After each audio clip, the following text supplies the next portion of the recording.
बांग्लादेश में तख्ता पलट के पीछे किसका दिमाग और पैसा था?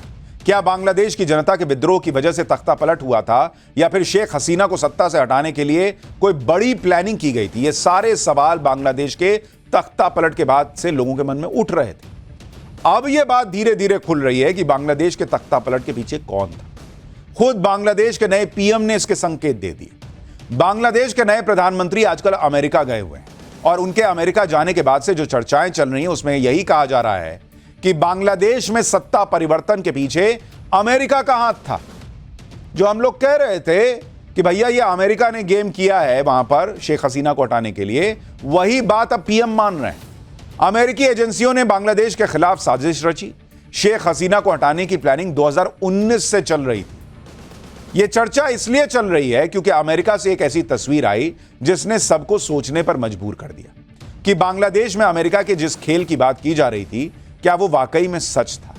क्योंकि बांग्लादेश के अंतरिम सरकार के प्रमुख मोहम्मद यूनिस अमेरिका जाकर जिस तरह से अमेरिकी राष्ट्रपति जो बाइडेन से मिले और जिस तरह से जो बाइडेन ने मोहम्मद यूनिस को हाथों हाथ लिया, बाइडेन मोहम्मद यूनिस से इस तरह से मिले जैसे मोहम्मद यूनिस अमेरिका का कोई बड़ा काम करके आए।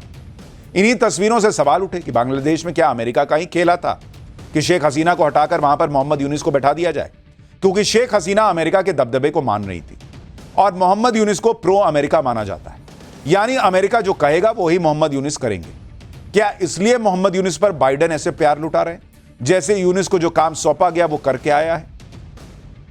इस मुलाकात में जो बात भी हुई वो भी संदेह पैदा करती है, क्योंकि मोहम्मद यूनिस से मुलाकात के दौरान अमेरिकी राष्ट्रपति बाइडेन ने बांग्लादेश के हालात को लेकर बात की और यूनिस को पूरा सपोर्ट देने का भरोसा दिया। व्हाइट हाउस की तरफ से जारी बयान में कहा गया कि बांग्लादेश में होने वाले सुधार को अमेरिका समर्थन देता रहेगा, बांग्लादेश में लोकतांत्रिक मूल्यों को मजबूत करने में सपोर्ट करेगा, बांग्लादेश की नई सरकार को वहां नए रिफॉर्म्स लागू करने चाहिए जो पिछली सरकार में नहीं हो पा रहे थे। अगर बांग्लादेश के छात्र अपने देश के लिए इतनी कुर्बानी दे सकते हैं तो उनकी और मदद करनी चाहिए। यानी अमेरिका ने साफ कर दिया कि बांग्लादेश में जो भी हो रहा है उस पर अमेरिका की नजर बनी हुई है और अमेरिका पूरी कोशिश कर रहा है कि बांग्लादेश में वो सुधार हो जो अमेरिका चाहता है। ये तो सब जानते हैं कि अमेरिका जिस देश का समर्थन करता है उससे दुनिया की सभी बड़ी संस्थाओं से मदद मिलनी शुरू हो जाती है। बांग्लादेश में तख्ता पलट का अमेरिका ने समर्थन किया तो बाइडेन ने बांग्लादेश की नई सरकार के प्रमुख मोहम्मद यूनिस से मुलाकात करके गले लगाया, और न सिर्फ गले लगाया बल्कि बांग्लादेश के लिए खजाना खोल दिया। न्यूयॉर्क में ही मोहम्मद यूनिस ने वर्ल्ड बैंक के अध्यक्ष से मुलाकात कर ली। इस दौरान बांग्लादेश को आर्थिक मदद के मुद्दे पर चर्चा की गई। इसके बाद वर्ल्ड बैंक ने बांग्लादेश को राहत पैकेज अप्रूव किया। बांग्लादेश को वर्ल्ड बैंक $3.5 बिलियन यानी करीब 29,270 करोड़ रुपए देगा। इससे पहले अमेरिका भी $200 मिलियन दे चुका है। इससे पहले शेख हसीना की सरकार थी तो अमेरिका समेत दुनिया की तमाम बड़ी संस्थाएं बांग्लादेश को पैसा देने से कतराती थी। लेकिन तख्ता पलट हुआ और अमेरिका का करीबी नेता सरकार का प्रमुख बन गया तो अमेरिका जो है वो बांग्लादेश के लिए खजाना खोल रहा है। इससे भी पब्लिक को लग रहा है कि यह आदमी किसकी कठपुतली है वो समझ में आ रहा है। बांग्लादेश के तख्ता पलट में अमेरिका के रोल होने की बात तो पहले से उड़ती रही। अब जो हो रहा है उससे इन बातों की चर्चा और तेज हो रही है। अमेरिका ने बांग्लादेश में क्या खेल किया था उसके बारे में पहले से जो बातें हो रही थी उसमें यह कहा जा रहा है कि पूरी प्लानिंग के साथ बांग्लादेश में पूरा खेल हुआ। ऐसे आरोप हैं कि बांग्लादेश में तख्ता पलट की कमान अमेरिकी विदेश विभाग में दक्षिण और मध्य एशिया के सहायक विदेश मंत्री डोनाल्ड लू के हाथ में थी। डोनाल्ड लू को तख्ता पलट एक्सपर्ट या रिजीम चेंज ऑपरेशंस का मास्टर कहा जाता है। बांग्लादेश में तख्ता पलट से पहले मई में ही डोनाल्ड लू ढाका गए थे। यह भी कहा जाता है कि डोनाल्ड लू ने इमरान खान को भी तख्ता पलट की धमकी दी थी।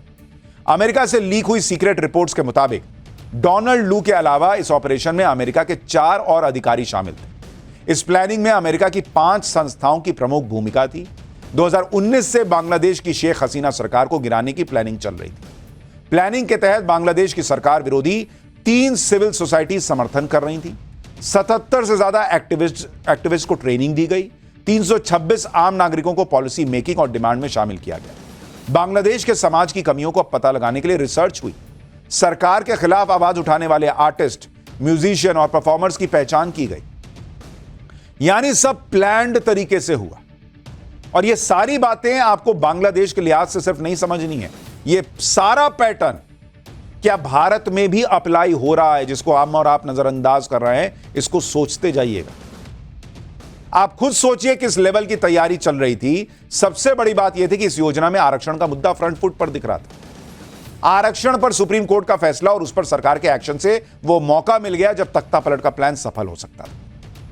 तख्ता पलट का प्लान एक्टिवेट होने के साथ ही बांग्लादेश में उसका असर दिखने लगा था। यह प्लान कई स्टेज में लागू हुआ। सबसे पहले शेख हसीना सरकार के खिलाफ नैरेटिव सेट किया गया। सरकार के खिलाफ छोटी छोटी कई रैलियां निकाली गई, लोगों को जोड़ा गया। पब्लिक को बताया गया कि सरकार बदले बिना खुशहाली आ ही नहीं सकती। युवाओं और छात्रों को टारगेट किया गया। यूनिवर्सिटीज की स्टूडेंट विंग को सड़क पर उतारा गया। जो भी सामाजिक संस्था सरकार विरोधी थी उसे पैसे दिए गए। सोशल मीडिया पर सरकार के विरोध में कैंपेन चलाया गया। धीरे धीरे बांग्लादेश में सरकार के खिलाफ आवाज तेज होती चली।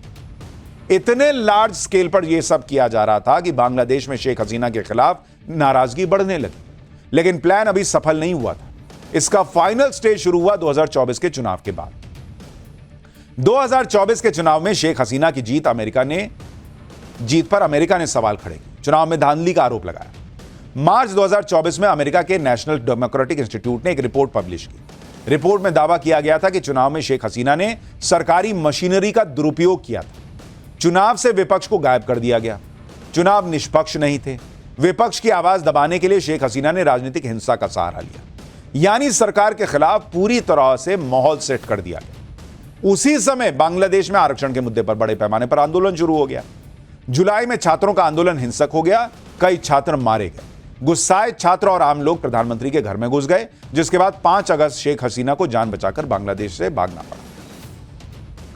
बांग्लादेश पहला और अकेला देश नहीं है जहां अमेरिका ने तख्ता पलट किया है। अमेरिका पर कई देशों की सरकार गिराने की साजिश करने के आरोप पहले भी लगे। हाल ही में वेनेजुएला और कांगो ने अमेरिका पर ऐसा ही आरोप लगाया था। अगस्त में वेनेजुएला के विदेश मंत्री ने अमेरिका पर तख्ता पलट की साजिश का आरोप लगाया। वेनेजुएला का आरोप था कि CIA ने राष्ट्रपति की हत्या की प्लानिंग की थी। वेनेजुएला ने 6 विदेशी नागरिकों को गिरफ्तार भी किया था, जिसमें एक अमेरिकी नेवी सील कमांडो था। वेनेजुएला के अलावा अफ्रीकी देश कांगो ने भी अमेरिका पर कांगो में तख्ता पलट की साजिश का आरोप लगाया था।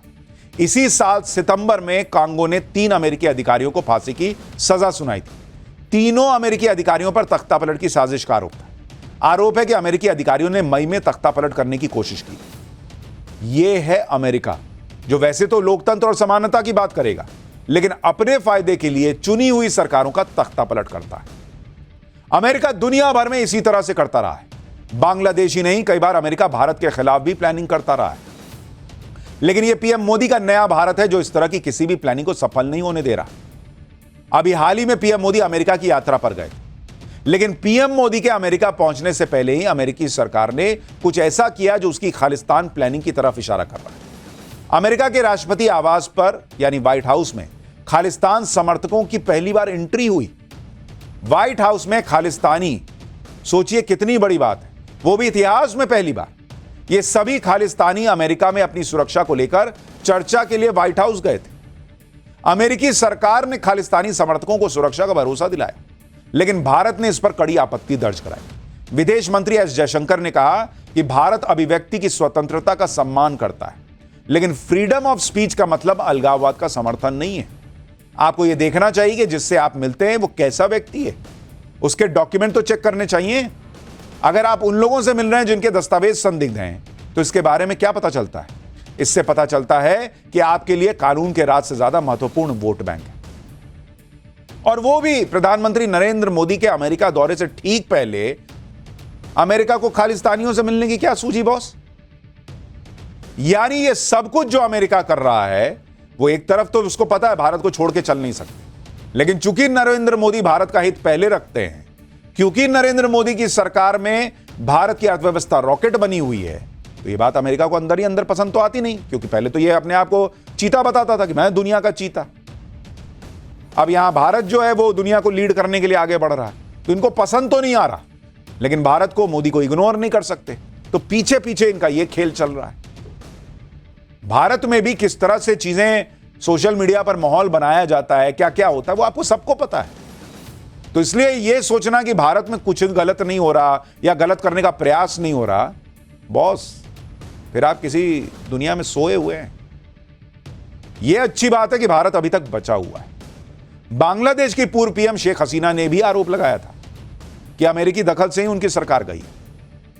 शेख हसीना ने यह भी आरोप लगाया था और कहा था कि एक गोरा आदमी उनसे मिलने के लिए आया था और सेंट मार्टिन आइलैंड अमेरिका को देने के लिए कहा था। ऐसा नहीं करने पर सरकार गिराने की बात कही गई थी। बंगाल की खाड़ी में स्थित सेंट मार्टिन आइलैंड पर अमेरिका सैनिक अड्डा बनाना चाहता था। हालांकि अमेरिका ने इन आरोपों से इंकार किया, लेकिन अब अमेरिकी रिपोर्ट से जो बातें सामने आई हैं वो इशारा कर रही हैं कि बांग्लादेश में सरकार गिराने का खेल अमेरिका ने ही रचा था।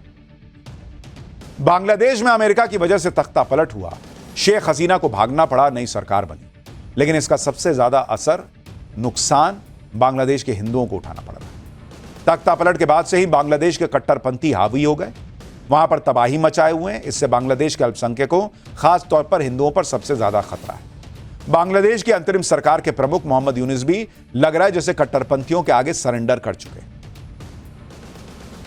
आप देखिए कि कैसे बांग्लादेश के हिंदुओं को इस्लाम कबूल करने के लिए डराया धमकाया जा रहा है।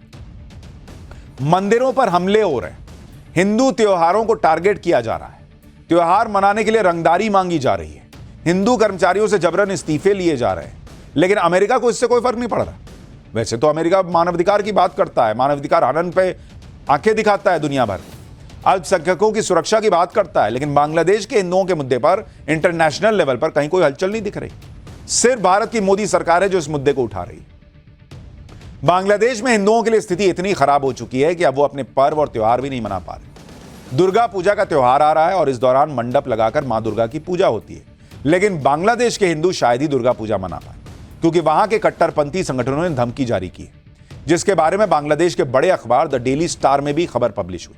इसमें लिखा है कि 5 लाख टका, बांग्लादेश में यही करेंसी चलती है ना, टका, तो 5 लाख टका दो, नहीं तो दुर्गा पूजा नहीं होने देंगे। बांग्लादेश के मौलाना बकायदा रैली निकालकर ऐलान कर रहे हैं कि इस बार दुर्गा पूजा नहीं होने देंगे। देखिए एक बार।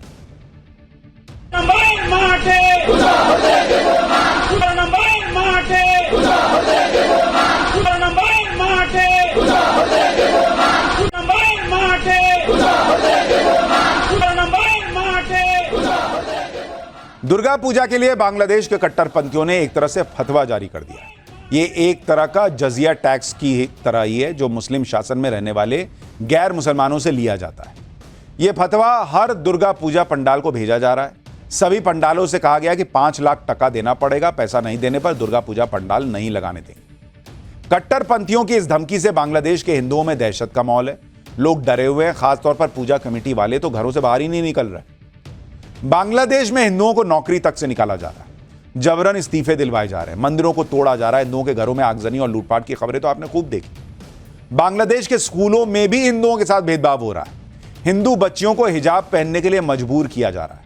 यह बांग्लादेश के कट्टरपंथियों की नई साजिश है, जिसके तहत हिंदू लड़कियों से कहा जा रहा है कि वो हिजाब पहने। ये तस्वीरें बांग्लादेश के रंगपुर में सरकारी स्कूल की आपको दिखा रहा हूं, जहां हिंदू बच्चियों को धमकाया जा रहा है कि अगर हिजाब नहीं पहना तो लोग गंदी नजर से देखेंगे।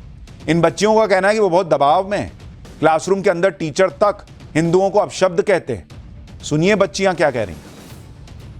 আবার আমাদেরকে বলছে যে তোমরা কোরআন শরীফের ইদানি সূরা মুখস্থ করবা, 7 দিনের মধ্যে অর্থসহ সূরা মুখস্থ করবা, তাই নাইলে হিজাব করবা। হিজাব থেকে ওরা হিজাব করতে বলছে, আবার পর্দা করতে বলছে।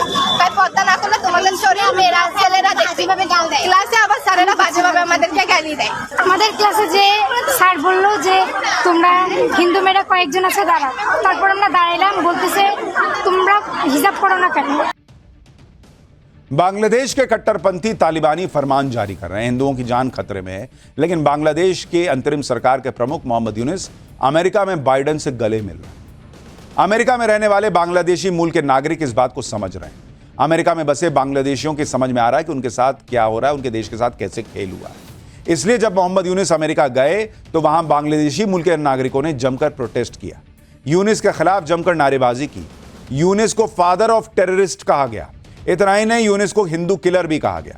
सुनिए अमेरिका में रहने वाले बांग्लादेशियों का गुस्सा कैसे भड़का हुआ है। Go back, go back. Yunus, father of terrorists. Yunus, Hindu killer. Yunus, Hindu killer. Yunus, killer. Yunus, Hindu killer. Yunus. तो ये सब कुछ बांग्लादेश में चल रहा है।